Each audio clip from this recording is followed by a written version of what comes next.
आवाज आ रही है मेरी? हेलो।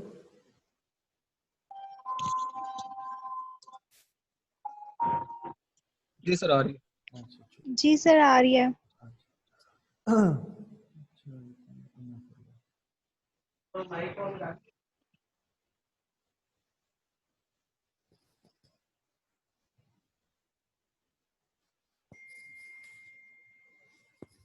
अच्छा जी, हम लोगों ने ऑन्कोलॉजी यूनिट स्टार्ट किया था और ऑन्कोलॉजी यूनिट में हम लोगों ने क्या उसे कहते हैं इंट्रोडक्शन स्टार्ट किया था, कैंसर क्या होता है, ठीक है, उसके करैक्टरिस्टिक्स क्या हैं और जेनेसिस ऑफ कैंसर सेल्स क्या होते हैं, किस तरह डेवलप होते हैं, ठीक है, कौन से दो जीन्स जिनमें जो है वो म्यूटेशन आती है और उनमें चेंज आता है या वो एक्टिवेट या इनएक्टिवेट होते हैं, तो फिर बॉडी के सेल्स जो है वो कैंसरियस कंडीशन में चले जाते हैं, ठीक है। तो वो था एक एक्टिवेशन ऑफ ए प्रोटॉन को जीन टू ऑन्कोजीन, यानी कि प्रोटॉन को जीन ऑन्कोजीन्स में कन्वर्ट हो जाते हैं, ठीक है, और एक्टिवेट हो जाते हैं, और inactivation of a tumor suppressor gene, और एक जीन है जाके जो कि ट्यूमर को सप्रेस रखता है, ठीक है, वो जनाब साहब इनएक्टिवेट हो जाता है। तो अल्टीमेटली क्या होता है, ये दो जीन्स जो है उनके फंक्शन ऑल्टर होने की वजह से बॉडी के जो सेल्स होते हैं वो कैंसर्स में कन्वर्ट हो जाते हैं, ठीक है। फिर हम लोगों ने स्पेशल करैक्टरिस्टिक्स पढ़ी थी कि कैंसर सेल्स की करैक्टरिस्टिक्स क्या होते हैं, खसूसियात क्या होती हैं। उसमें ये है कि अनकंट्रोल प्रोलिफरेशन होती है और differentiation and loss of D differentiation, ठीक है, एंड लॉस ऑफ फंक्शन, ठीक है, कि एक तो उसकी मेच्योरिटी नहीं होती, ठीक है, और दूसरा वो होता है कि जो उसका एक ख़ास फंक्शन है वो उस एरिया का जहाँ पे कैंसर हुआ है, ठीक है, तो उस एरिया का जो फंक्शन है, चाहे वो लीवर है, गॉल ब्लैडर है, इंटेस्टाइन है, क्या उसे कहते हैं यूरिनरी ट्रैक्ट, ब्लैडर है, यूरिथ्रा है, या क्या उसे कहते हैं जो भी है, जो भी पार्ट है, ठीक है, उसका अपना जो एक खास फंक्शन है, आपको पता है हर बॉडी के पार्ट का एक अपना खास फंक्शन है, और वो फंक्शन जो है वो उनका उस कैंसरियस में खत्म हो जाता है। दूसरी चीज़ थी तीसरी इन्वेसिवनेस, कि वो अपने इर्द गिर्द के जो बाकी क्या उसे कहते हैं सेल्स हैं उनको इन्वेट करना शुरू कर देते हैं, ठीक है। एक नॉर्मल सेल तो एक स्पेशल रिलेशनशिप, यानी कि एक क्या उसे कहते हैं बामी रिलेशनशिप में एक दूसरे के साथ रहते हैं, लेकिन जो कैंसर सेल्स होते हैं वो जब मल्टीप्लाई करना शुरू कर देते हैं तो फिर वो अपने साथ के सेल्स को जो है वो कंप्रेस करना शुरू कर देते हैं, इन्वेट करना शुरू कर देते हैं, ठीक है। तो इन्वेसिवनेस आ जाती है उनमें, और दूसरे है मेटास्टेसिस है, ठीक है, कि वो एक जगह से दूसरी जगह फैलना शुरू कर देते हैं, ठीक है। लिवर के सेल्स जो है अगर अल्लाह माफ करे में कैंसरियस की कंडीशन आ जाए तो वो एक जगह से फिर गॉल ब्लैडर में, फिर इंटेस्टाइन में, और इंटेस्टाइन से फिर आगे इसी तरह जो है वो लिम्फ नोड और लिम्फ के थ्रू जो है ना लिम्फेटिक टिश्यू के थ्रू जो है वो आगे प्रोपेगेट करना शुरू कर देते हैं, ठीक है।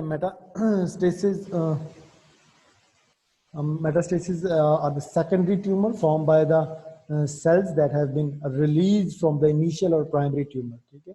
तो मेटास्टेसिस क्या है, ये सेकेंडरी ट्यूमर को हम लोग कहते हैं, और ये रिलीज कहाँ से होता है कि जहाँ इनिशियल जो ट्यूमर है, ठीक है, जो प्राइमरी ट्यूमर है जहाँ पे पहला ट्यूमर डेवलप हुआ है वहां से जो है रिलीज होते हैं, have reach other sites through the blood, या तो ब्लड वेजल्स के थ्रू जो है वो दूसरी जगह चला जाता है, या लिम्फेटिक टिश्यूज के थ्रू, लिम्फेटिक सिस्टम के थ्रू जो है वो दूसरी जगह फैल जाता है, और as a result of a being shedded in a body cavities में या उसकी शेडिंग हो जाए तो इस तरह फैलते। तो ये तीन तरीकों के साथ जो है वो मेटास्टेसिस होता है, एक जगह से दूसरी जगह जो है वो कैंसरियस जो सेल्स है वो चले जाते हैं। Metastasis are the principal cause of mortality and morbidity in most cancers and constitute a major problem for the cancer therapy, ठीक है।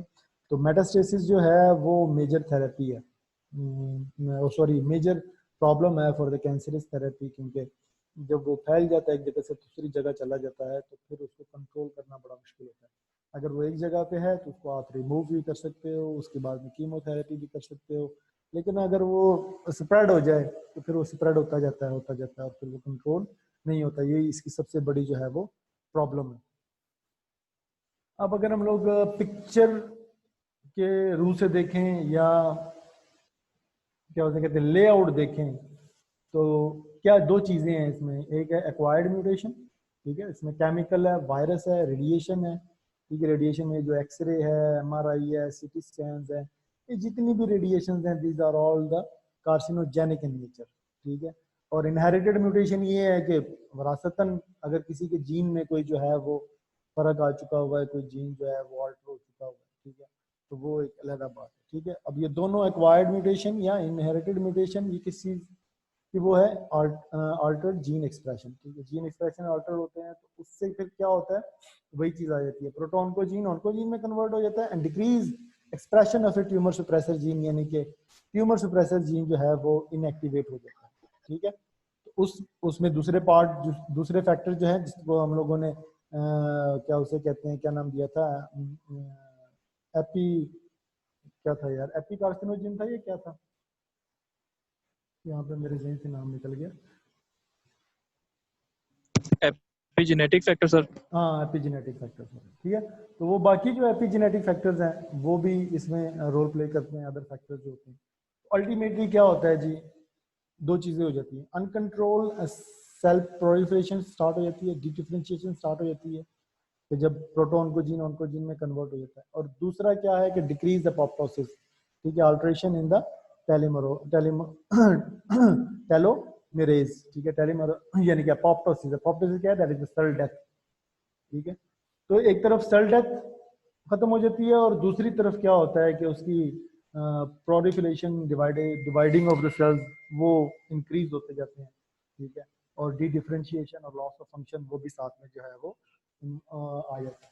तो अल्टीमेटली क्या होता है इन दोनों चीजों की वजह से, development of a primary tumor, ठीक है, प्रोडक्शन ऑफ, उसके साथ ही production of a metalloproteinase, वो भी उसकी भी प्रोडक्शन हो जाती है और वो अल्टीमेटली फिर इस चीज में invasiveness of near by tissue by the tumour cells, और वो जो है वो इर्द गिर्द के टिश्यूओं को जो है वो इन्वेड करना शुरू कर देते हैं। उसकी वजह से इर्द गिर्द के जो टिश्यू होते हैं वो इन्वेड होना शुरू हो जाते हैं, ठीक है। उसके बाद क्या होता है, एंजियोजेनेसिस स्टार्ट हो जाती है और फिर मेटास्टेसिस। मेटास्टेसिस क्या है, development of a secondary tumour, और वही जो ट्यूमर है वो दूसरी बॉडी के दूसरे पार्ट में जो है वो ट्रैवल करना शुरू कर देती है, वहां पे जाना शुरू कर देता है, ठीक है, एक पार्ट से दूसरे, दूसरे से तीसरे, ठीक है, और इसी को हम लोग मेटास्टेसिस कहते हैं। तो ये सारा के सारा लेआउट है उसका, क्या उसे कहते हैं, प्राइमरी ट्यूमर किस तरह बनता है और फिर वो सेकेंडरी में जो है वो किस तरह कन्वर्ट होता है।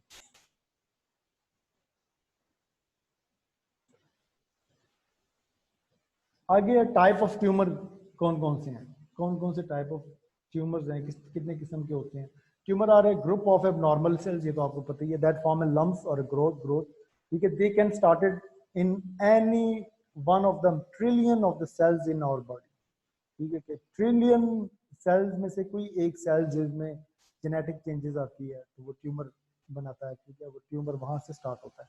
Tumour grow and behave differently, ठीक है, depending on whether they are cancerous malignant है और नॉन कैंसरियस बेनाइन और प्री कैंसरियस, ठीक है। तो वो उस लिहाज से फिर वो जो है वो क्या उसे कहते हैं एक्ट करता है या ग्रो करता है, ठीक है। मैलिग्नेंट है तो मैलिग्नेंट की अपनी करेक्टरिस्टिक्स हैं, अपने जो है वो क्या उसे कहते हैं बिहेवियर है।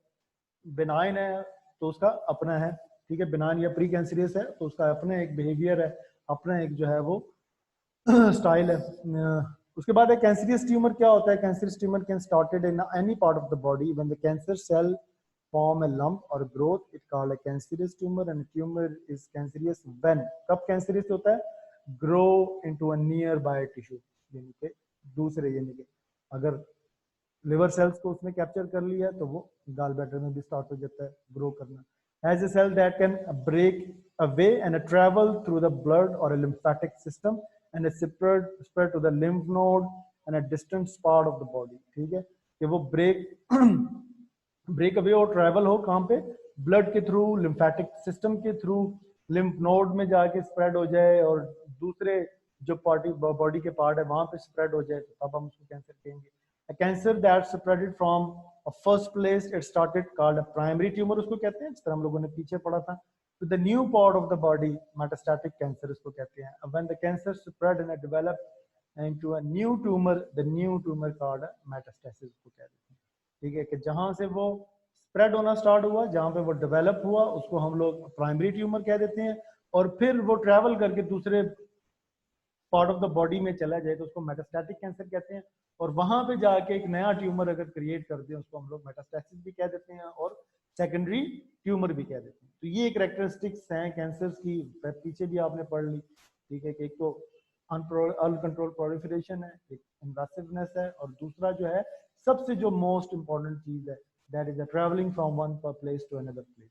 ठीक है, कि जब वो एक प्लेस से दूसरे प्लेस में ट्रैवल करना शुरू कर दे तो उसको हम लोग जो है वो कैंसर का नाम दे देते हैं। ठीक है, यानी कि मैलिग्नेंट का नाम दे देते हैं। नॉन कैंसरियस ट्यूमर क्या है, या बेनाइन इसको कह सकते हैं, वो क्या है, tumour that are not cancerous are called non cancerous. वो तो है, ये नॉन कैंसरियस ट्यूमर कब होते हैं, स्टे इन वन प्लेस, एक ही जगह रहते हैं। ठीक है, do not spread to other part of the body, और दूसरी जगह स्प्रेड नहीं करते, दूसरी जगह जो है वो ट्रैवल नहीं करते। Do not usually come back after they are removed. ठीक है, और दोबारा वापस नहीं आते वंस आप उसको अगर रिमूव कर दो।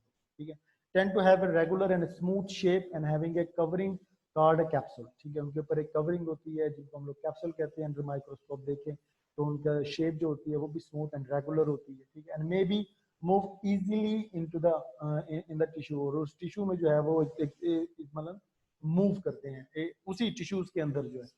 तो ये सारे के सारे these are the characteristics of a non cancerous. और उसमें सबसे बड़ी बात जो ये है कि आप उसको रिमूव कर दें तो वो वापस नहीं आते, और दूसरी बात ये है कि वो एक जगह से दूसरी जगह ट्रैवल नहीं करती है, from one part of the body to another part of the body जो है वो ट्रैवल नहीं करते। प्री कैंसरियस कंडीशंस कौन सी होती हैं, precancerous cells are abnormal cells that may develop into the cancer. ठीक है, मे डेवलप, यानी कि ना precancerous condition abnormal cells होते हैं तो वो कैंसरियस में डेवलप होते हो भी सकते हैं और नहीं भी हो सकते if they are not treated, अगर इनको ट्रीट ना किया जाए। ठीक है, अगर इनको ट्रीट ना किया जाए तो वो कैंसर में डेवलप हो सकते हैं। Some of these cells have a mild changes that may disappear without any treatment. ठीक है, बाजुकात विदाउट एनी ट्रीटमेंट जो है वो चेंजेस जो है वो रिमूव हो जाती हैं, और बाजुकात आपको ट्रीटमेंट की जरूरत पड़ती है। But some precancerous cells pass on a genetic changes, उनमें genetic changes आती हैं and gradually become more and more abnormal as they divided until they turn into the cancer। और कुछ जो प्री कैंसरियस हैं उनमें genetic changes आना शुरू हो जाती है gradually, और gradually वो जो है वो डिवाइड होना शुरू हो जाते हैं, डिवाइड होते होते होते होते उस हद तक डिवाइड हो जाते हैं कि वो कैंसर में डेवलप हो जाते हैं। It can take a long time for the precancerous condition to develop in a cancer. ठीक है, अब ये ऐसे नहीं है कि एक दिन के अंदर या 2 दिनों के अंदर या 3 दिनों के अंदर वो डेवलप हो जाए। ठीक है, इसमें भी टाइम लग सकता है। ठीक है, तो precancerous changes can be a mild to severe. ठीक है, माइल्ड से सीवियर तक हो सकती है। They are a different way of describing the precancerous changes based on how mild और सीवियर द चेंजेस आर। ठीक है, उसकी बेस के ऊपर आप प्री कैंसरियस को डिस्क्राइब कर सकते हो। ठीक है, कि वो माइल्ड है या सीवियर है। ठीक है, डिफरेंट किस्म की उनकी जो है वो चेंजेस होती हैं उनमें। नंबर 1 हाइपरप्लेजिया है। ठीक है, hyperplasia means that a number of cells are divided, ठीक है, and increase in a number faster than the normal. ठीक है, the cells look normal under the microscope. अगर आप उसको माइक्रोस्कोप में देखें तो उसकी मार्फोलॉजी और वो जो शेप स्ट्रक्चर वो सब आपको नॉर्मल नजर आएगा। लेकिन एक जो खास क्यूबिक सेंटीमीटर, जिसमें हम लोग, आपको पता है आप लोगों ने फर्स्ट ईयर में वो प्रैक्टिकल किए होंगे आरबीसी काउंट के। ठीक है, डब्ल्यूबीसी काउंट और आरबीसी काउंट। ठीक है, उसको एक खास वो जो क्या उसे कहते हैं एरिया है, क्यूबिक सेंटीमीटर जो है वो क्यूब में जो आप उसको काउंट करते हो और फिर उसको मल्टीप्लाई कर देते हो। इसी तरह उस सेल्स को भी जो है वो एक खास डायमीटर के अंदर जो है वो काउंट किया जाता है। उस डायमीटर में अगर वो आप देखेंगे वो हाइपरप्लेजिया के जो सेल्स होंगे वो नंबर में मॉर्फोलॉजी में वो क्या उसे कहते हैं, साइज अपना शेप में वो आपको नॉर्मल नजर आ रहे होंगे, लेकिन नंबर जो है उसका नॉर्मल से कहीं ज्यादा होगा, ठीक है। Some type of a hyperplasia are precancerous but most are not, ठीक है। तो कुछ जो टाइप्स हैं वो प्री कैंसरियस की जो है वो हाइपरप्लेजिया आर प्री, उसको प्री कैंसरियस कह देते हैं, लेकिन दूसरों को जो है वो प्री कैंसरियस नहीं कहते, ठीक है। तो हाइपरप्लेजिया क्या है कि नंबर जो है वो सेल्स के इंक्रीज हो जाते हैं, लेकिन शेप और अगर आप उसका लुक देखें तो वो एक नॉर्मल सेल्स की तरह लगता है, ठीक है। एटीपिया क्या है, means that the cells are slightly abnormal atypical, ठीक है। Sometime atypia may be caused by healing and inflammation, ठीक है, but some types of the atypia are pre cancer, ये भी उसी तरह ही हाइपरप्लेजिया की तरह, ठीक है, कि ये सेल्स जो हैं वो स्लाइटली ऊपर क्या था हाइपरप्लेजिया में कि नॉर्मल नजर आते हैं लेकिन नंबर बढ़ जाते हैं, एक नॉर्मल रेंज से उसके नंबर बढ़ जाते हैं। पर एटीपिया क्या है कि होते तो अबनॉर्मल, स्लाइटली अबनॉर्मल सेल्स होते हैं, लेकिन उनकी एक वजह ये भी हो सकती है कि कहीं पे कोई डैमेज आया हो और वो सेल्स जो हैं वो हीलिंग के प्रोसेस में इन्फ्लेमेशन हुई हो उनकी, तो फिर भी तो जाहिर बात है उनकी शेप जो है वो चेंज हो सकती है, स्लाइटली जो है वो क्या उसे कहते हैं अबनॉर्मल नजर आ सकते हैं, ठीक है। लेकिन कुछ टाइप जो है जिनमें कोई क्या उसे कहते हैं इंजरी ना हुई हो, या कोई वो हीलिंग के प्रोसेस से ना गुजर रहे हो, या उनमें इन्फ्लेमेशन ना हो, ठीक है, उनमें अगर अब नॉर्मलिटी आती है, उस तरह की एटिपिकल टाइप अब नॉर्मलिटी होती है, तो उसको फिर हम लोग जो है वो प्री कैंसरियस का जो है वो नाम देते हैं। Metaplasia means that there has been a change to the types of the cells that are normally found in this area of the body, ठीक है।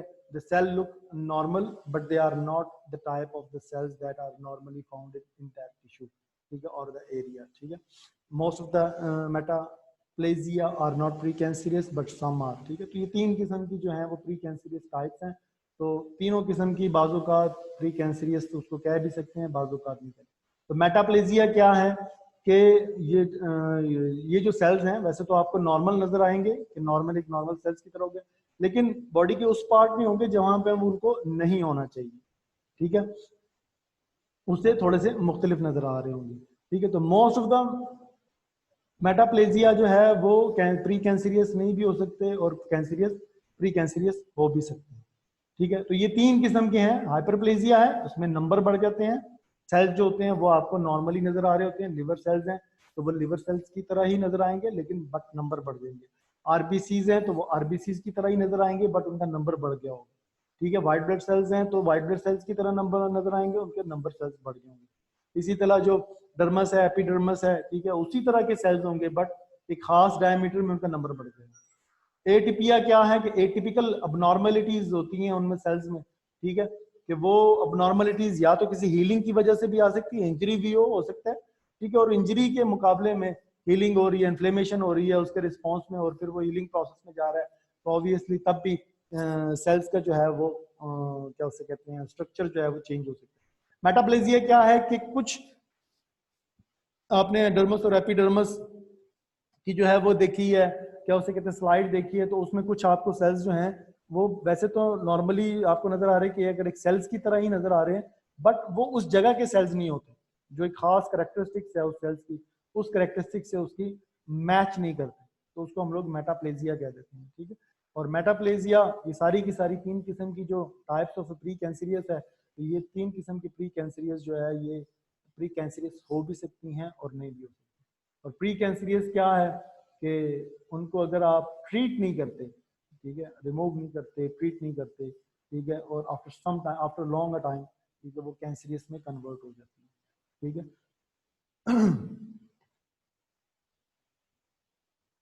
आज तो छोटा सा ही था यार, ये तो खत्म हो गया। अच्छा, ये first part of the oncology जो है वो हम लोगों ने क्या उसे कहते हैं डिस्कस कर लिया है, ठीक है, ऑन्कोलॉजी उसमें यूनिट में, ठीक है। ये आप कह सकते हो कि उसका इंट्रोडक्शन था और वहाँ पे टाइप ऑफ द ट्यूमर वो भी लिखे हुए थे कि वो भी आपने डिस्कस करने। इन सारे स्लाइड्स में कोई चीज़ आपको अगर समझ नहीं आई है तो you can ask really.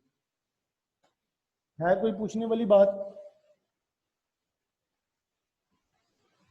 Anybody? Hello? No sir.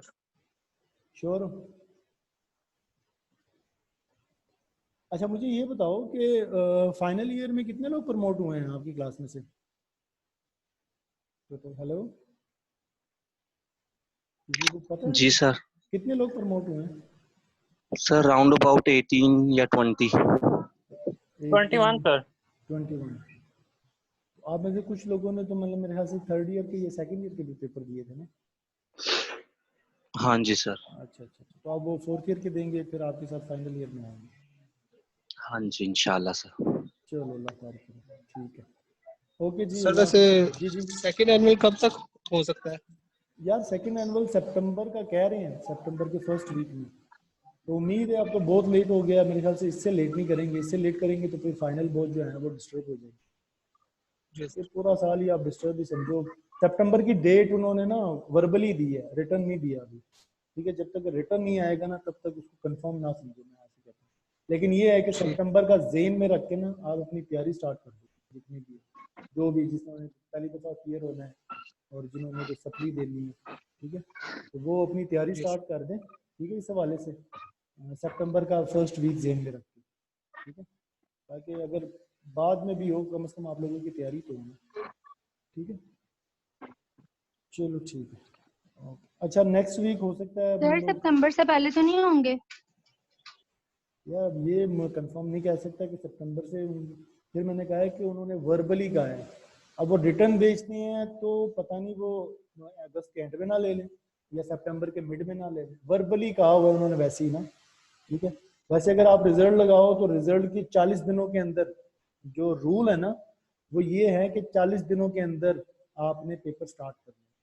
तो वो 40वां दिन भी हो सकता है, वो 30वां दिन भी हो सकता है, वो 20वां दिन भी हो सकता है। आप लोगों के साथ हो चुका हुआ है ये पहले भी ना, कि उन्होंने 2 हफ्ते के रिजल्ट के 2 हफ्ते के बाद ही पेपर स्टार्ट कर दिए।